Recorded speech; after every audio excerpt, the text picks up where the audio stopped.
हैं इस वक्त की एक और बड़ी खबर से आपको रूबरू करवाएंगे, जहां पर नीट धांधली से जुड़ी ये बड़ी खबर है। नीट मामले में गिरफ्तार आरोपी के मामा से पूछताछ। आरोपी अमित आनंद के मामा से ईओयू ने पूछताछ की है। ईओयू ने सॉल्वर गैंग के सदस्य को पकड़ा है। बिहार ईओयू ने नालंदा से की है गिरफ्तारी। तो फिलहाल बड़ी खबर से इस वक्त आपको रूबरू करवा रहे हैं। दरअसल आपको बता दें कि नीट पेपर लीक मामले से जुड़ी ये बड़ी खबर है। नीट में धांधली से जुड़ी ये अहम खबर है। ईओयू ने सॉल्वर गैंग के सदस्य को पकड़ा है। बिहार ईओयू ने नालंदा से गिरफ्तारी की है। ये बड़ी खबर आपको हम दे रही हैं। दरअसल आरोपी अमित आनंद के मामा से ईओयू ने पूछताछ की है। तो नीट धांधली से जुड़ी अहम खबर है। झारखंड से लीक हुआ था नीट का प्रश्न पत्र। सूत्रों के हवाले से खबर है कि हजारीबाग के एक सेंटर से लीक हुआ था पेपर। जले हुए प्रश्न पत्र में छपे बुकलेट से हुआ पर्दाफाश। तो फिलहाल झारखंड से ये पेपर लीक हुआ था, ये जानकारी इस वक्त निकलकर सामने आ रही है। और हजारीबाग के एक सेंटर से ये पेपर लीक हुआ था। जले हुए प्रश्न पत्र में छपे बुकलेट से इस बात का पर्दाफाश हुआ है। तो नीट धांधली से जुड़ी ये बड़ी खबर से आपको रूबरू करवा रहे हैं। दरअसल नीट का जो प्रश्न पत्र लीक हुआ था वो बताया जा रहा है कि झारखंड के हजारीबाग के सेंटर से लीक हुआ था। और नीट पेपर धांधली मामले में ईओयू ने एक रिपोर्ट तैयार की है। बड़ी खबर आपको दे रहे हैं। ईओयू आज शिक्षा मंत्रालय को ये रिपोर्ट सौंपेगी और रिपोर्ट में गिरफ्तार 4 परीक्षार्थियों के बयान शामिल हैं। 13 आरोपियों के बयान भी इसमें शामिल किए गए हैं। तो शिक्षा मंत्रालय को रिपोर्ट सौंपी जाएगी जिसमें वो सारी जानकारियां लिखी गई हैं जो आरोपियों के द्वारा बयान दिए गए थे, उन सब के बारे में जिक्र किया गया है। 4 परीक्षार्थी समेत 13 आरोपियों के बयान इसमें दर्ज किए गए हैं। और एक और बड़ी खबर सूत्रों के हवाले से आपको दे रहे हैं, जहां पर ईओयू ने तेजस्वी के पीएस को भी नोटिस जारी किया है। प्रीतम कुमार को नोटिस जारी किया गया है। ईओयू के सामने पेश होने के लिए जारी किया गया notice. Deputy CM Vijay Kumar Sinha ने आरोप लगाए थे कि प्रीतम कुमार और पेपर लीक के मास्टरमाइंड सिकंदर यादवेंदु के बीच कनेक्शन। तो प्रीतम कुमार को भी नोटिस जारी किया गया है। ईओयू के सामने पेश होने के लिए नोटिस जारी किया गया है। दरअसल तेजस्वी यादव के पीएस हैं और इस पूरे मामले पर आरोप उन पर लगा है कि प्रीतम कुमार और सिकंदर यादवेंदु के बीच कोई कनेक्शन है। नीट और यूजीसी नेट को लेकर मचे बवाल के बीच सरकार ने एंटी पेपर लीक कानून 2024 लागू कर दिया है और इस साल फरवरी में यह कानून पारित हुआ था। सरकार ने कानून की अधिसूचना जारी कर दी है और नए कानून में परीक्षा में गड़बड़ी के दोषियों को 3 से 10 साल की सजा और 1 करोड़ रुपए तक के जुर्माने का प्रावधान है। केंद्र सरकार का इस कानून को लाने के पीछे का मकसद बड़ी सार्वजनिक परीक्षाएं में पारदर्शिता लाना और साथ ही परीक्षार्थी इसके लिए आश्वस्त रहें कि कोई गड़बड़ी नहीं होने पाएगी। तो एंटी पेपर लीक मामला आपको बता रहे हैं, जहां पर इसको लेकर एक कानून है जिसे एंटी पेपर लीक कानून कहा जाता है। 2024 में यह बना था और अब इसे लागू किया गया है। आपको जानकारी दे दें कि इसमें साफ तौर पर दोषी पाए जाने पर 10 साल तक की सजा का प्रावधान है।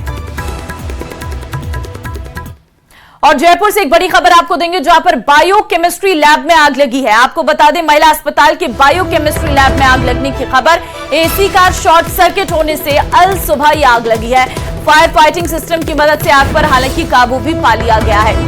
तस्वीरें आपके सामने हैं। दरअसल महिला अस्पताल के बायोकेमिस्ट्री लैब में ये आग की घटना सामने आई है। बताया जा रहा है कि एसी का शॉर्ट सर्किट होने से आज सुबह ये आग लगी। हालांकि फायर फाइटिंग सिस्टम की मदद से आग पर काबू भी पा लिया गया है। किसी के हताहत होने की कोई खबर निकलकर सामने नहीं आई है। महिला अस्पताल के बायोकेमिस्ट्री लैब में आग लगी है। एसी का शॉर्ट सर्किट बताया जा रहा है, लेकिन फायर फाइटिंग सिस्टम की मदद से आग पर काबू पा लिया गया है।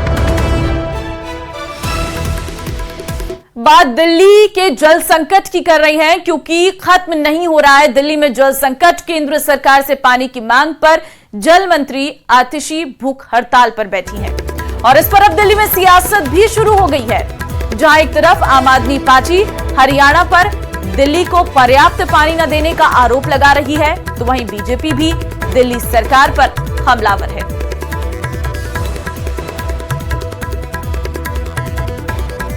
तो आतिशी के अनशन पर बीजेपी इस वक्त हमलावर है। आतिशी अनशन पर बैठ गई है। दिल्ली में जल संकट पर आतिशी का ये अनशन देखने को मिल रहा है। अनिश्चितकालीन भूख हड़ताल पर आतिशी है। साफ तौर पर आतिशी का ये कहना है कि दिल्ली में पर्याप्त पानी नहीं है। आतिशी जी इस समय एक झूठ की मंत्रालय चला रही हैं।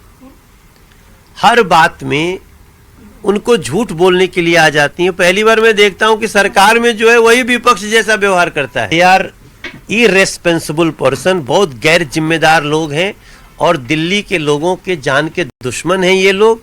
आम आदमी पार्टी के शीर्ष गैंग के नेता, बहुत जल्दी दिल्ली के लोग इनका ये अधिकार भी छीन लेंगे। माननीय मंत्री आतिशी जी को प्रेस वार्ताओं से ब्रेक लीजिए। ये जो आप झूठे अनशनों पे बैठी हैं उससे ब्रेक लीजिए और ग्राउंड पर आकर अगर आप काम करें, जो वाटर लॉस है अगर उसको रोकने का काम आप करें, ये जो इलीगल टैंकर माफिया यहां पर ऑपरेट कर रहा है उसको रोकने का काम करें, तो दिल्ली बूंद बूंद के लिए तरसे नहीं। दिल्ली पानी की किल्लत से जूझ रही है और हरियाणा का दावा है कि उसकी तरफ से दिल्ली को पूरा पानी दिया जा रहा है। लेकिन इस बीच हरियाणा आम आदमी पार्टी ने हथिनीकुंड बैराज का एक वीडियो जारी कर दावा किया है कि हरियाणा की तरफ से दिल्ली के लिए पानी नहीं छोड़ा जा रहा है। तो दिल्ली में पानी को लेकर जो विवाद है वो लगातार बढ़ता जा रहा है और इस दौरान हरियाणा की सरकार जो दावा कर रही है कि हथिनीकुंड से जो पानी है दिल्ली के लिए वो छोड़ा जा रहा है, लेकिन आम आदमी पार्टी हरियाणा इकाई ने एक वीडियो जारी किया जिसमें कहा गया है कि हथिनीकुंड बैराज से दिल्ली के लिए पानी नहीं छोड़ा जा रहा।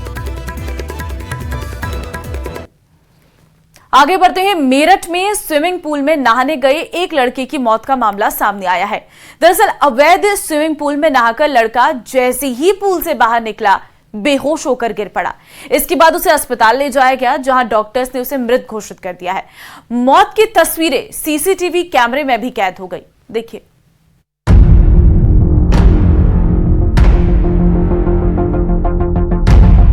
उत्तर प्रदेश के मेरठ में स्विमिंग पूल में नहाने के समय एक 17 वर्षीय लड़के की मौत हो गई। पूरी घटना वहां लगे सीसीटीवी में कैद हो गई। वीडियो में दिखा कि नहाने के समय नाबालिग लड़का स्विमिंग पूल से बाहर आया। बाहर आते ही वो बेहोश होकर पुल के किनारे जमीन पर गिर पड़ा, जिसके बाद आसपास के लोग उसके पास पहुंचे। फिर उसे स्थानीय अस्पताल ले जाया गया जहां डॉक्टर ने उसे मृत घोषित कर दिया। माना जा रहा है कि कार्डियक अरेस्ट की वजह से नाबालिग की मौत हो गई। बताया गया कि मृतक लड़का क्रिकेट खेलने के बाद स्विमिंग पूल में नहाने के लिए गया था। वहीं इस घटना के बाद अवैध स्विमिंग पूल संचालक पुल बंद करके फरार हो गया। बताया गया कि बिना नियमों का पालन किए और बिना एनओसी लिए कई स्विमिंग पूल अवैध तरीके से चल रहे हैं। इससे पहले एक और वाटर पार्क में वाटर स्लाइड के समय हार्ट अटैक से एक बैंक मैनेजर की मौत हो गई थी। उस मामले में पुलिस ने वाटर पार्क के मालिक और मैनेजर पर मामला भी दर्ज किया था। चलिए आगे बढ़ते हैं। नई दिल्ली में मौजूद बांग्लादेश की प्रधानमंत्री शेख हसीना के साथ आज भारत द्विपक्षीय वार्ता करेगा। शेख हसीना पीएम मोदी के तीसरे कार्यकाल में भारत के राजकीय दौरे पर आने वाली पहली विदेशी मेहमान है और आज सुबह 11:30 बजे पीएम मोदी और शेख हसीना के बीच द्विपक्षीय बातचीत होगी, जिसके बाद दोपहर 12:50 पर दोनों देशों के आपसी समझौते पर हस्ताक्षर और साझा प्रेस कॉन्फ्रेंस की जाएगी और इसके बाद शाम 4:15 पर शेख हसीना उपराष्ट्रपति से मिलेंगी और शाम 4:30 बजे राष्ट्रपति द्रौपदी मुर्मू से मुलाकात करेंगी। आज द्विपक्षीय वार्ता से पहले सुबह 9 बजे राष्ट्रपति भवन में शेख हसीना का आधिकारिक स्वागत होगा और जिसके बाद बांग्लादेश की पीएम सुबह 9:30 बजे राजघाट पहुंचकर महात्मा गांधी की समाधि पर श्रद्धांजलि अर्पित करेंगी। खबर महाराष्ट्र के नवी मुंबई से है, जहां पर अटल बिहारी वाजपेयी के नाम पर बने अटल सेतु में दरार की खबरें आई हैं और अब इस पर राजनीति भी शुरू हो गई है। तस्वीर आपके सामने है। महाराष्ट्र कांग्रेस अध्यक्ष नाना पटोले ने अटल सेतु की गुणवत्ता पर सवाल उठाए हैं। वहीं एमएमआरडीए ने कांग्रेस के इन आरोपों को झूठा बताया है। एमएमआरडीए की ओर से बताया गया है कि अटल सेतु ब्रिज के मुख्य हिस्से में कोई दरार नहीं है। इस बारे में अफवाहें फैलाई जा रही हैं, कृपया अफवाहों पर विश्वास न करें। इस बारे में एमएमआरडीए की ओर से एक सोशल मीडिया पर वीडियो शेयर किया जिसमें अटल सेतु के सर्विस रोड पर मरम्मत का काम शुरू कर दिया गया है। अथॉरिटी की ओर से कहा गया है कि अटल सेतु को जोड़ने वाली अप्रोच रोड पर मामूली दरारें पाई गई हैं। ये फुटपाथ मुख्य पुल का हिस्सा नहीं है, बल्कि पुल को जोड़ने वाली एक सर्विस रोड है।